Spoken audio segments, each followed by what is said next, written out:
Bien évidemment, les développements relatifs à la cause palestinienne et la guerre en cours dans le territoire de Gaza. Nous avons affirmé que le territoire de Gaza ne supportait pas davantage de destruction et de souffrance humanitaire, alors qu'il y a plus de 32 000 civils morts aujourd'hui, en majorité des femmes et des enfants, et la destruction de la quasi-totalité de l'infrastructure du territoire. Les discussions avec les deux parties françaises et jordaniennes ont insisté sur la nécessité d'un cessez-le-feu immédiat et total et la nécessité de faire entrer une aide massive et sans obstacle et donc l'aide humanitaire dans le territoire, la libération des otages et des personnes retenues. Nous avons également parlé de la nécessité de parvenir à un cadre politique global entre les deux parties en faveur de la solution des deux États. Ce qui se passe aujourd'hui à Gaza est le résultat de l'ignorance de la souffrance des Palestiniens pendant des décennies. Nous avons également parlé de la gravité d'une opération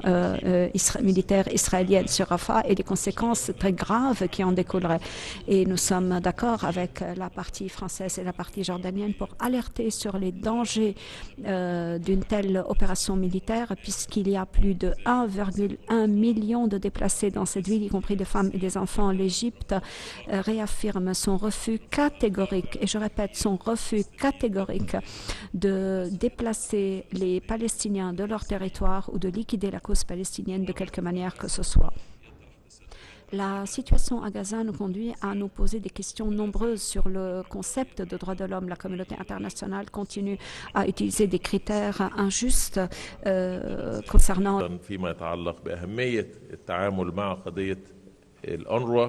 وضرورة توفير الموارد اللازمة لتطلع المنظمة بدورها الحيوي لتوفير المساعدات للشعب الفلسطيني. وأخيرا بأثمن كثيرا ما أسفرت عنه هذه المباحثات.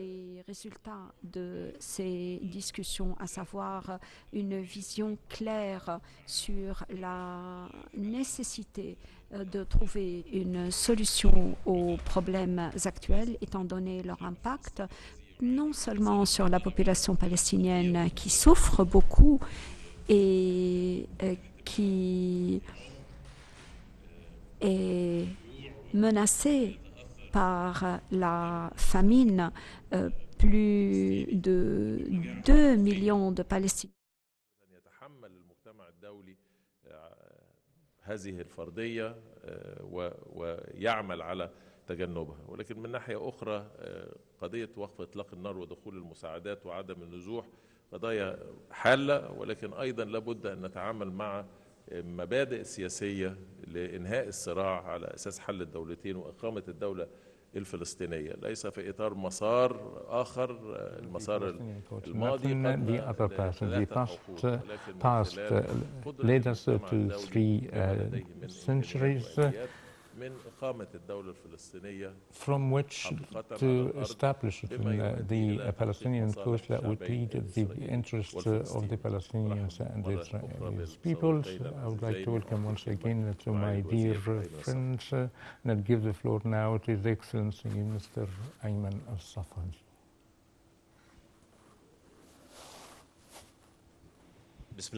In the name of Allah, the most merciful, Ramadan Kareem.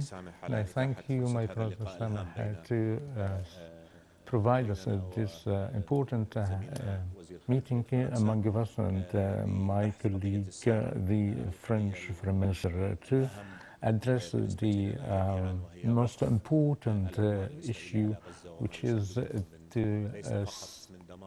put an end to the aggression of Israel against Gaza, that include the demolition and the marginalization of the international community, as well as the moral, legal, human international standards. The two foreign ministers of the Arab countries in Egypt and Jordan, as well as the foreign minister of France, that reflected the main issues that represent now and the whole international community to put an end of this, the ceasefire and the provision of and the access of the humanitarian aid immediately to Gaza. This is not our demands, but affirmed the Security Council, the International Court of Justice, and the whole international community.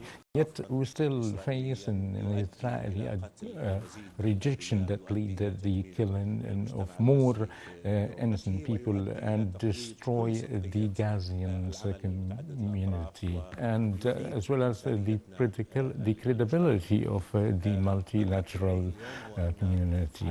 Well, we affirm today that Israel has to face and confront what they are doing, and if they define the whole world, so the whole world should take an effective steps to put an end of this destruction and to prevent the killing of the children, men and women, and they do not find food they can eat. What would prevent the provision of the food and medicine to the Gazan people in Gaza, which is a political resolution that decided to use the hunger as an arm, and we can deal with the matter in Gaza very speedily. What is requested that Israel should open the land across borders to have access to the aids from Egypt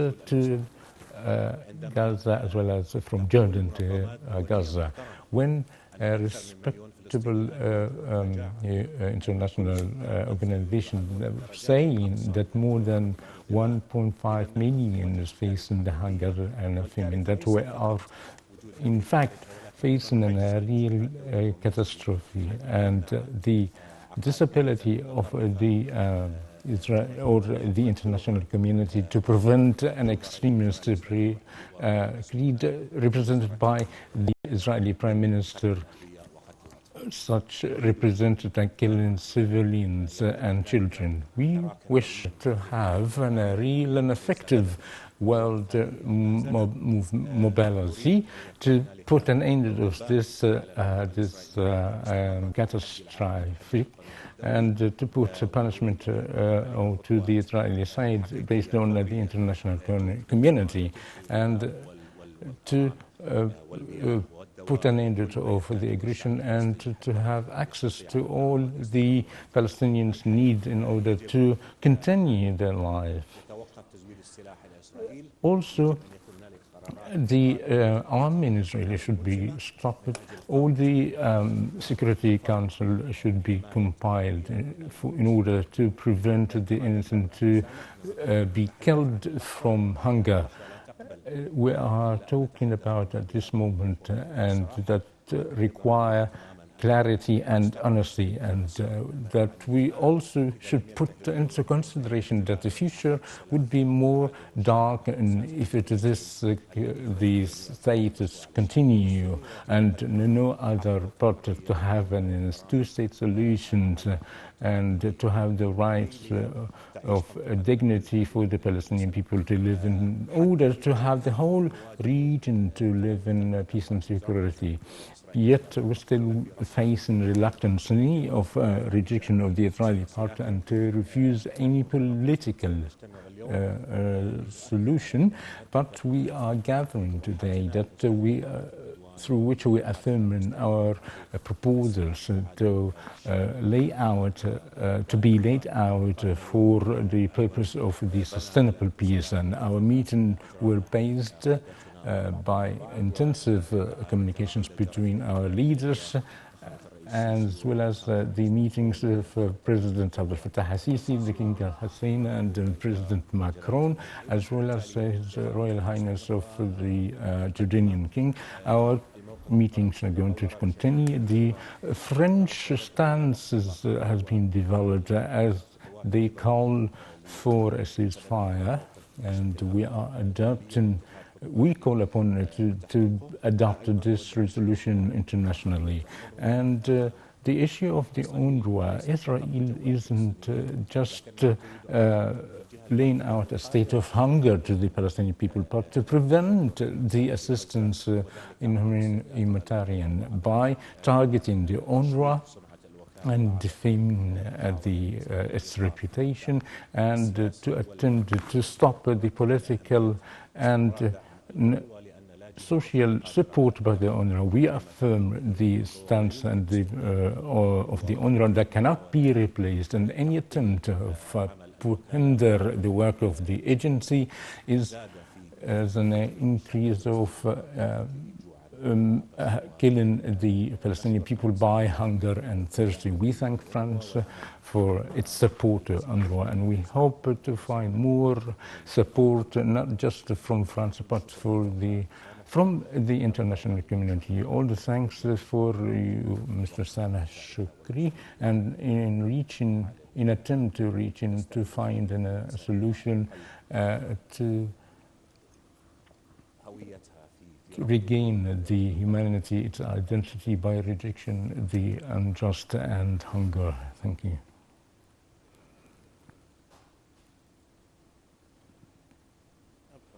Merci beaucoup, mesdames et messieurs, chers collègues.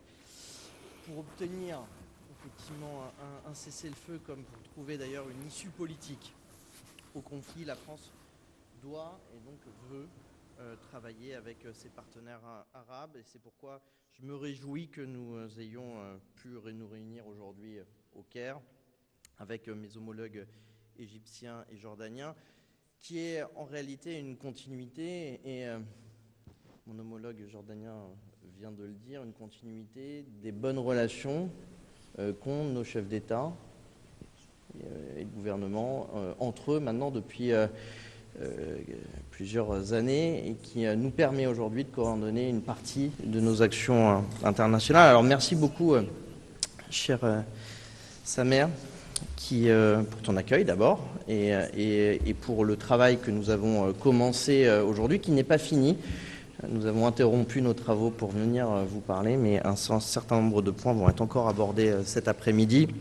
L'Égypte et la Jordanie sont d'ailleurs en première ligne dans ce drame qui se joue aujourd'hui à Gaza, en première ligne aussi, je tiens à le dire, dans les efforts pour résoudre et pour faire des propositions à cette crise. Nous avons longuement d'ailleurs parlé de ces efforts. Nous voulons les mener ensemble, en coordination avec les Européens et l'ensemble des pays arabes qui veulent sortir de cette crise. Pour ma part, j'ai évoqué 3 axes prioritaires de l'action de la France, en particulier sur le volet humanitaire.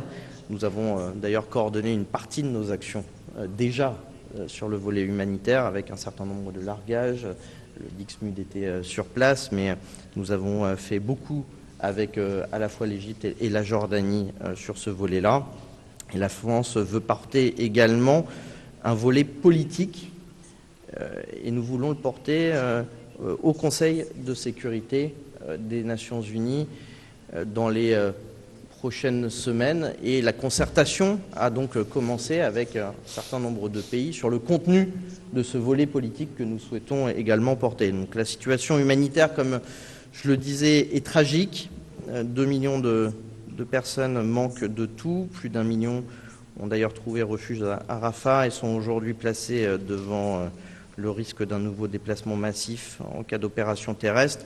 Je tiens à le dire ici devant vous, mon pays s'oppose fortement et formellement à une telle offensive à Rafah. Nous considérons qu'il est temps d'ailleurs que les hostilités cessent. C'est ce que demande sans ambiguïté d'ailleurs le Conseil de sécurité des Nations Unies dans une résolution votée lundi dernier. Et la France, face à l'urgence humanitaire, l'Égypte et la Jordanie continueront à travailler ensemble sur ce volet-là. Je pense qu'Israël doit pouvoir autoriser un accès massif et sans entrave de l'aide à Gaza. C'est ce que lui demande aujourd'hui la Cour internationale de justice. Israël doit en particulier ouvrir sans délai et sans condition tous les points de passage terrestre. Je disais également à mes homologues le fait de, y compris nous-mêmes, intégrer qu'il faut passer maintenant par la mer montre une forme de faiblesse de la communauté internationale sur ce point. Et donc il ne faut pas lâcher.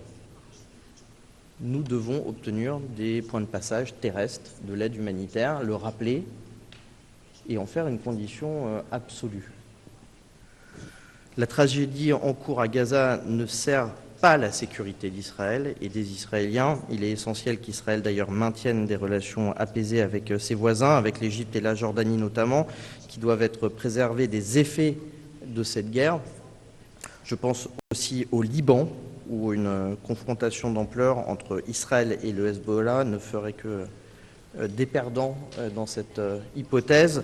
Nous agissons d'ailleurs très concrètement sur le dossier, comme l'ont récemment rappelé les autorités libanaises et comme nous l'avons fait, puisque un certain nombre de propositions ont déjà été formulées par la France dans ce cadre-là. Je le rappelle également, la libération immédiate, évidemment, des otages est un impératif inconditionnel pour la France. Le Conseil de sécurité l'a également rappelé.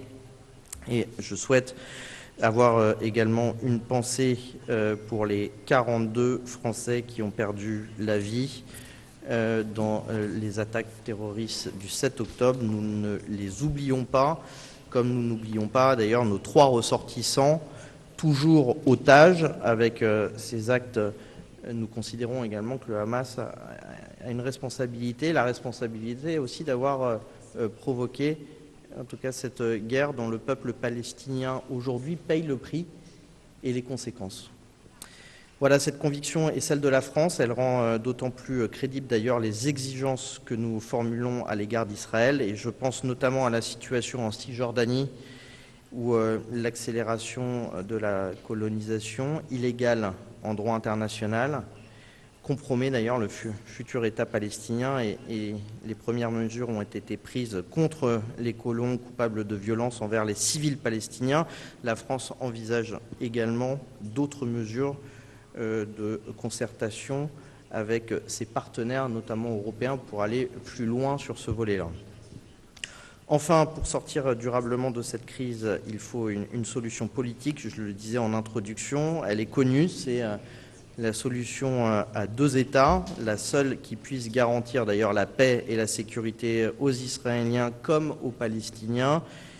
Il nous faut remettre en œuvre de façon décisive et irréversible chacun des éléments qui permettent de prendre leur part dans ce processus, et la France veut jouer un rôle et porter en Europe et au Conseil de sécurité les efforts pour faire de cette solution une réalité, notamment au bénéfice des Palestiniens, des Israéliens et de la région tout entière.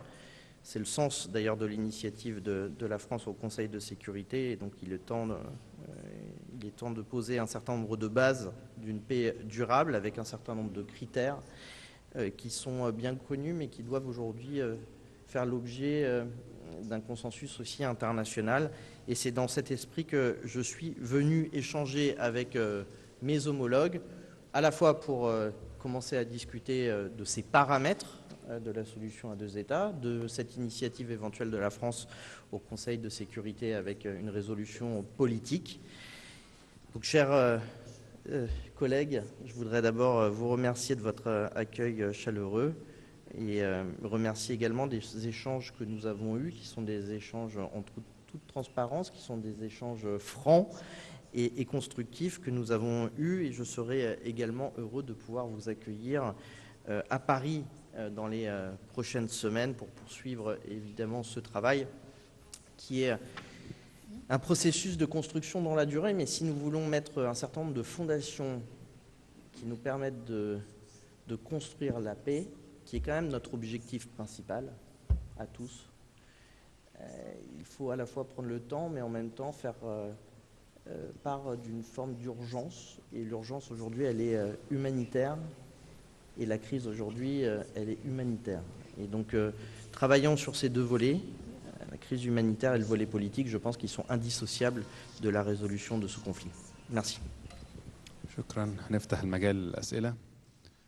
نبدأ الأستاذة وردة الحسيني، تفضلي من أخبار اليوم. سؤال موجه لمين؟ أخبار اليوم أستاذة وردة الحسيني. Question.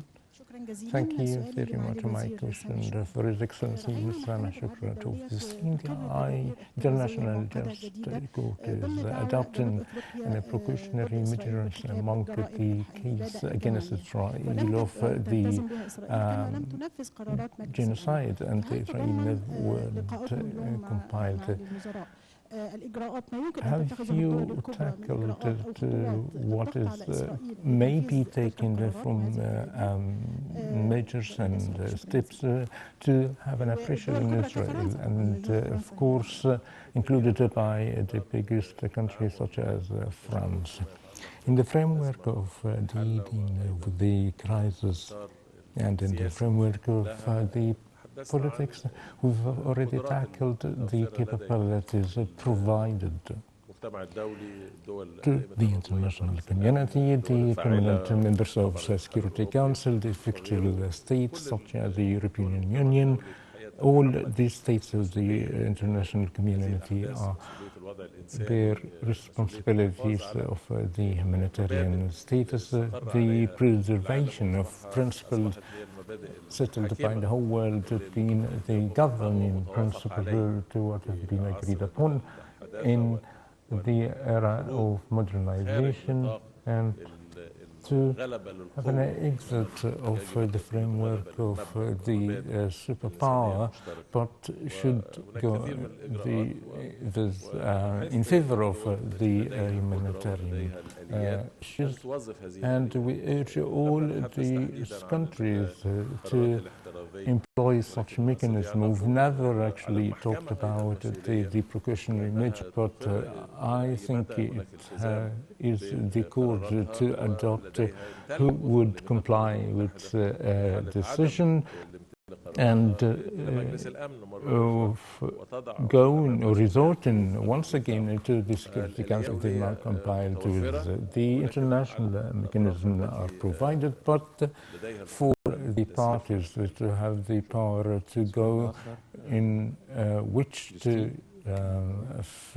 be effective. Another question from Christine in French. Vous avez évoqué, Monsieur le Ministre, avoir commencé de nouveaux travaux avec vos homologues. En quoi votre approche diffère-t-elle de celle du précédent gouvernement sur les principaux objectifs de la France, qui sont d'arriver à un cessez-le-feu, de permettre le passage de l'aide humanitaire et l'ouverture d'un horizon politique qui, pour l'instant, on est loin d'avoir rencontré du succès?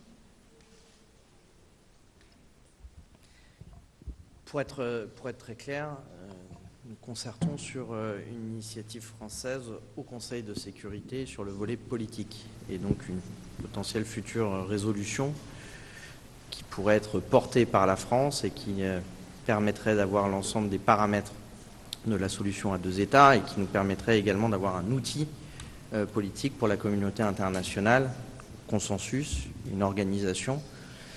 Ça m'oblige à concerter l'ensemble des membres du Conseil de sécurité, qui soient d'ailleurs permanents ou élus. Mais la responsabilité de la France, c'est de travailler également avec ses partenaires, et ses partenaires dans la région. Et donc de concerter l'ensemble des pays arabes qui eux-mêmes ont pris déjà des initiatives et qui, depuis maintenant plusieurs semaines, travaillent à un calendrier, un dispositif de gouvernance. Donc cette initiative ne doit pas se substituer évidemment à une résolution au Conseil de sécurité, mais il faut convaincre. Et pour convaincre, il faut concerter, il faut discuter. Et moi, je souhaite avoir une approche très ouverte de cette possible initiative française, d'abord avec un certain nombre de grands principes que nous souhaitons poser. Je les ai énoncés dans mon introduction, avec notre capacité à pouvoir nommer les choses et en même temps répondre à la situation de crise humanitaire et en même temps politique avec la solution à deux États. Et puis, regarder ce qui est possible d'être accepté et acceptable pour l'ensemble de la communauté internationale sur un positionnement qui doit nous mener sur le chemin de la paix. parce que notre objectif, c'est évidemment le chemin de la paix. Donc la France a cette possibilité, elle est membre permanente du Conseil de sécurité des Nations Unies, elle a une position aussi qui permet de réunir un certain nombre d'États, qui nous permet également de faire un consensus autour de grands principes, et nous souhaitons également jouer notre part. Et cette concertation, elle a commencé aujourd'hui, elle se continuera demain d'ailleurs, puisque je serai également à Pékin. Puis après, je me déplacerai dans d'autres capitales européennes pour également recueillir un certain nombre de retours de cette proposition française. Voilà l'objet également de cette visite et les nouvelles initiatives qui seront prises. أستاذة بسنت تفضلي من وكالة أنباء الشرق الأوسط. سؤالي موجه لمعالي وزير خارجية الأردن. My question to His Excellency, the Foreign Minister of Jordan. We've seen some scenes of violence against the demonstrators, and in the meantime, there are new resolutions from the Israeli government in building more settlements. So how do you evaluate the situation in the Western Gaza Strip or the Western Bank? And you've already talked also on the necessity of imposing punishment to Israel and to prevent arming them. Are there any responses from the international partners? Thank you.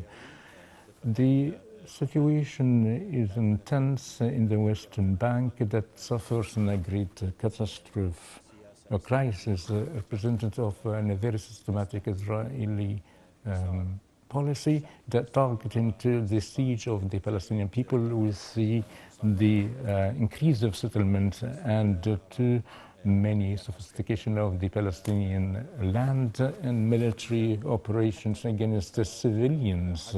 Even before the 7th of October, the number of the Palestinians were the biggest that killed in the Western Bank more than a decade, and 100,000 were killed and thousands were arrested. And this situation reflects in a systematic policy of the Israeli government to underestimate or undermine the two-state solutions, and that would lead more pressures to the Palestinian people and the Palestinian economy. And we always warning, even before the 7th of October, that the Israeli measures that undermined the policy or the peace policy.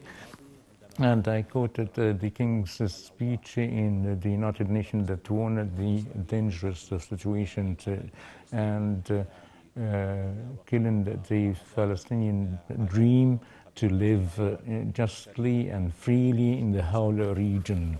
It is not only an attention would affect the region, but the whole world, in representative of the Israeli aggression in Gaza, and would also affect the credibility of the collective work will be effective with respect to the deeds of Israel, and with respect to the issue of call upon to stop arming Israel and provide it with weapons. So we say that what is the region is needed and what go inside with the international system. It is to see the fire and stop the starvation and to continue the provision of the Palestinian for the basics needed in order to live only. But unfortunately, we see the international calls to be achieved, but do not see what is enough of steps that provide this, and at least in the human side, to take a Biden resolution of the Security Council under the 7th article to prevent the starvation crime, which is a war crime, and would allow the Israel to open the cruises in order to get the Palestinian their basics need. And our effort is to continue, never stopped in the kingdom since the first day not just to disclose the Israeli narrative and to continue this aggression, and this effort from the kingdom never stopped, but Jordan alone isn't going to be able to put an end to this dilemma, and the whole world is watching what is committed by Israel. But everyone in the kingdom is doing their best. Our effort in the path of supporting the Palestinian people and the Palestinian people and what they are suffer that never been in the history. It's not what the Israelis led from the destruction, demolition, starvation, and it is only one question before the international community: what will do to prevent Israel from to continue starving the Palestinian people, and what would justify not to have an access of the humanitarian aid to the men and women and children, and would justify not to oppose the international community to forcibly open the corridor to fulfill the needs of the Palestinian people. But the hinder is just the Israeli resolution that would provide, and what would provide us or to prevent us is just to force the Israeli to allow the access. The matter have already trespassed the international borders. What has been taking place should be stopped, and it is going to be triggering another disaster. And based on our joint humanity is going to be the solution, and the failure is the human failure. And thank you.